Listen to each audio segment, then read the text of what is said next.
ممکن ہے امریکہ اسرائیل ایران جنگ میں شامل ہو جائے۔ ٹرمپ امریکی صدر ڈونلڈ ٹرمپ نے امریکی ٹی وی کی سینئر صحافی ریچل اسکاٹ سے آف کیمرہ گفتگو کرتے ہوئے کہا کہ یہ ممکن ہے کہ ہم ایران اور اسرائیل کی اس لڑائی میں شامل ہو جائیں، لیکن انہوں نے ساتھ یہ بھی واضح کیا کہ اس وقت امریکہ کسی فوجی کارروائی میں ملوث نہیں ہے۔ ٹرمپ نے اس بات پر آمادگی ظاہر کی ہے کہ ایران اسرائیل جنگ میں روسی صدر ولادیمیر پوٹن اگر ثالثی کا کردار ادا کریں تو وہ اس کے لیے کھلے دل سے تیار ہیں۔ امریکی صدر نے بتایا کہ ایران کے جوہری پروگرام پر مذاکرات جاری ہیں اور ان کے بقول اب جب کہ ایران اور اسرائیل کے درمیان شدید فضائی حملے ہو رہے ہیں، ایران ممکنہ طور پر معاہدے کے لیے زیادہ آمادہ ہوگا۔ یاد رہے کہ جمعہ کی صبح اسرائیل کی جانب سے ایران پر بڑے حملے اور پھر ایران کی جانب سے جوابی کارروائی کے بعد خطے کی صورتحال انتہائی کشیدہ ہو چکی ہے۔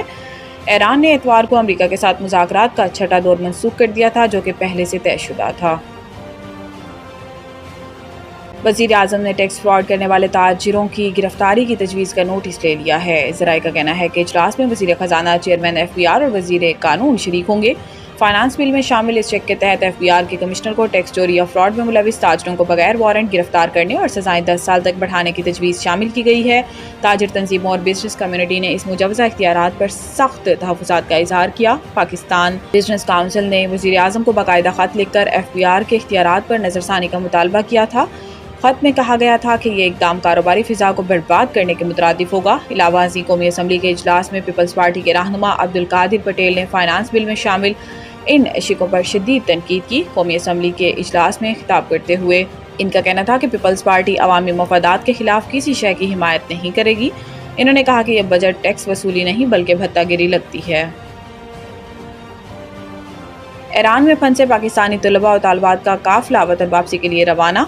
پاکستانی سفیر مدثر ٹیپو نے بتایا کہ تہران میں قائم پاکستانی سفارت خانہ اپنے شہریوں کو ہر ممکن سہولت اور تحفظ فراہم کرنے کے لیے بھرپور اقدامات کر رہا ہے۔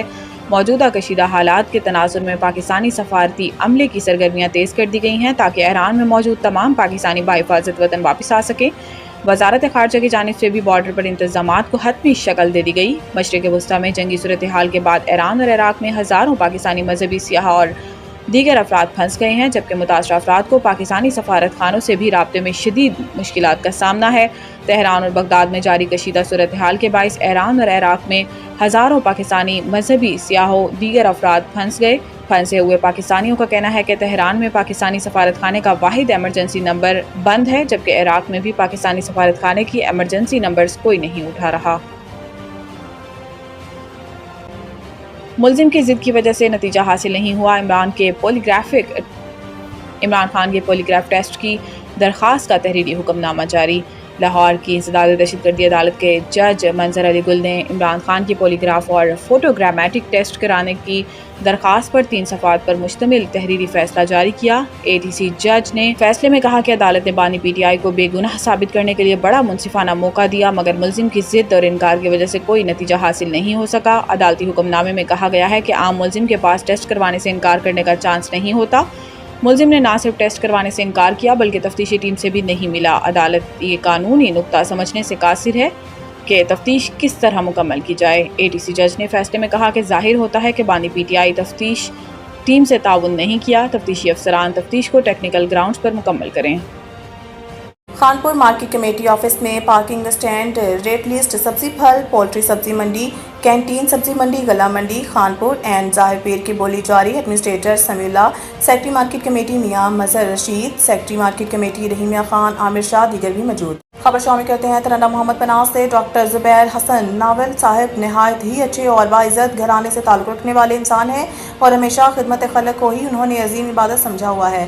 ڈاکٹر صاحب نہایت ایماندار اور شفیق انسان ہیں۔ ان پر فراڈ کرنے کا الزام لگا کر اور ان الزامات کی مد میں ان کی کردار کشی کرنا نہایت غیر مناسب عمل ہے، جس کی میں بھرپور مذمت کرتا ہوں۔ الحمدللہ ڈاکٹر زبیر ناول صاحب ایک باوقار اور اعلیٰ تعلیم یافتہ شخصیت کے حامل انسان ہیں۔ ہم ان کے خلاف ہونے والی منفی پروپیگنڈے اور کردار کشی کی بھرپور مذمت کرتے ہیں۔ ہم قانون نافذ کرنے والے اداروں سے درخواست کرتے ہیں کہ الزامات کی تحقیقات کر کے جھوٹا پروپیگنڈا کرنے والوں کے خلاف کارروائی کی جائے۔ افضل نامی شہری نے ڈاکٹر زبیر کے خلاف منفی پروپیگنڈا کیا، جس کے خلاف ڈاکٹر زبیر کی جانب سے فیک پروپیگنڈا کرنے والے ملزم افضل کے خلاف ایف آئی اے میں کیس دائر کر دیا گیا ہے، جس کے باقاعدہ لیگل نوٹس بھی ملزم کو بھیج دیا گیا ہے۔ محمد جاوید، محمد بلال، محمد یاسین، محمد ساجد، غلام علی، ملک عبدالحمید، محمد صادق، محمد شہباز، محمد شاہد، محمد جاوید، محمد اقبال، سعید خان، محمد شہزاد خان، محمد شفیق اور ترنم محمد پناہ کی تمام تنظیمیں اس پروپیگنڈے کی پرزور مذمت کرتی ہیں۔ ایرانی بھائیوں کے لیے پاکستان کی سرحد کھول دی گئی، ایرانی مہاجرین بڑی تعداد میں پاکستان میں داخل، پاکستان زندہ باد کے نعرے تاریخ گواہ رہے گی۔ جب کسی اسلامی برادر ملک پر کوئی مشکل وقت آیا، پاکستان نے اس ملک کو اپنے سینے سے لگایا، انہیں پناہ دی۔ پاکستان زندہ باد۔